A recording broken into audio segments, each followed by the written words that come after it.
Malta qed issir bejta għall-mafja Taljana. Dan ġie żvelat fil-Gazzetta Malta Today fejn intqal li l-Pulizija Taljana mit-taqsima tal-antimafja avżaw lill-membri parlamentari Taljani li pajjiżna tiservi ta' bażi għal persuni maħruba mill-pajjiż ġardana. Mill-ewwel indikazzjonijiet jidher li d-dija Direzzjoni Investigattiva Antimafja għandhom biżejjed provi sabiex jistabilixxu li l-mafja assikula u dik tal-Andrangheta ta' Kalabria stabilixxew irwieħhom f'Malta kemm bħala kenna l-maħrubin kif ukoll f'negozju illegali b'rabta ma' remote gaming. Sa mill-2017 pajjiżna kien qiegħed jiġi mmarkat fir-rapporti investigattivi kif ukoll assoċjat ma' soċi fil-mafja Taljana.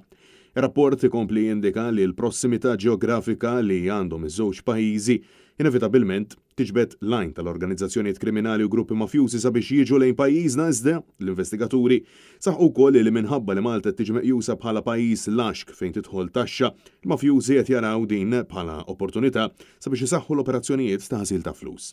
Flimkien mal-mafja tal-Andrangheta f'pajjiżna qed jistabbilixxi ruħu wkoll il-klan ta' Santa Paola Ercolano, il-mafja tal-Belt ta' Katania partikolarment fl-industrija tal-lob tal-azzard.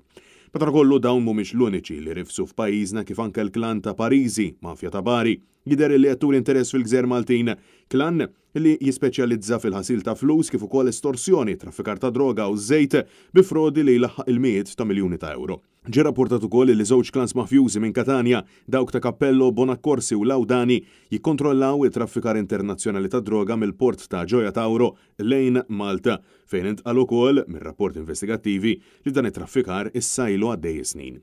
Lura f'Diċembru tal-2021 sansitra kienu arrestaw 16 persuna f'Katania, inkluż Maltin, brabta ma' traffikar ta' droga bil-kunsinna titlaq mill-Albanija. Dan għal diversi attivitajiet ta' ħasil ta' flus, frodi u korruzzjoni illi sfortunatament qed qiegħed lil Malta bħala bejta ideali għal dawn l-organizzazzjonijiet kriminali barranin.